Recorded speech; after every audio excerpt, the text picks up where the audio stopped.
ஒரு சில பேர் வந்து 10 வயதுக்கும் குறைவாக இருக்கிறவங்களும் இருக்காங்க கிட்னி ஃபெயிலியரில். நீங்கள் யூரின் போகும்போது அங்கே நுரை அதிகமாக வருது, இல்லைன்னா வந்து யூரினோட அவுட்புட் அதிகமாக வந்து யூரின் வெளியாக மாட்டேங்குது, இல்லை நடக்கும்போது மூச்சு விடுறதுக்கு கஷ்டமாக இருந்துச்சுன்னா இது கிட்னி ஃபெயிலியரோட ஒரு ஏர்லி சைன்ஸாக கூட இருக்கலாம். அனைவருக்கும் வணக்கம். நான் உங்கள் டாக்டர் பிரகாஷ். இன்றைய ஆரோக்கிய விழிப்புணர்வு பகுதியில் கிட்னி பிரச்சனை எந்த வயசில் வரும் அதை பற்றி தான் நான் உங்களுக்கு சொல்ல போகிறேன். ஸோ நீங்கள் எல்லோரும் என்ன நினச்சிட்டுனா வயசாக தான் கிட்னி வந்து ஃபெயிலியர் ஆகும், அப்புறம் வந்து இனிப்பு நீர் இருந்தால் தான் கிட்னி ஃபெயிலியர் ஆகும், ரத்த கொதிப்பு இருந்தால் தான் கிட்னி ஃபெயிலியர் ஆகும் அப்படின்ட்டு.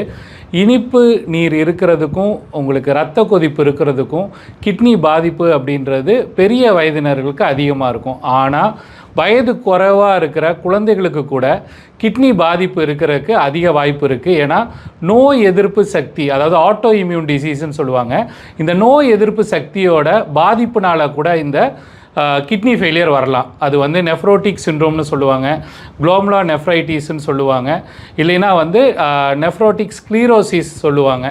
ஸோ இந்த மாதிரி ப்ராப்ளம்னால கூட கிட்னி ஃபெயிலியர் வரலாம். ஸோ அதனால் நீங்கள் எல்லாம் என்ன ஒன்று தெரிஞ்சுக்கணும் அப்படின்னா, கிட்னி ஃபெயிலியர் வந்து வயது குறைவாக இருக்கிறவங்களுக்கு கூட வரலாம். இப்போ என்னோடய பேஷண்ட்ஸ் வந்து நிறைய பேர் இங்கே வருவாங்க. ஒரு சில பேர் வந்து 10 வயதுக்கும் குறைவாக இருக்கிறவங்களும் இருக்காங்க கிட்னி ஃபெயிலியரில். இதே வந்துட்டு ஒரு 15 வயது, 20 வயது, இல்லைன்னா வந்து 30 வயது, இந்த வயதினர் கூட அதிகமாக வந்து கிட்னி ஃபெயிலியரில் வந்து எங்கிட்ட ட்ரீட்மெண்ட் எடுத்துக்கிட்டு இருக்காங்க. அதனால் எந்த ஒரு காரணத்தினாலையும் வயசு எனக்கு குறைவாக இருக்குது, எனக்கு கிட்னி ஃபெயிலியர் வர்றதுக்கு வாய்ப்பே இல்லைன்ற அலட்சியத்தோடு மட்டும் இருந்துடாதீங்க.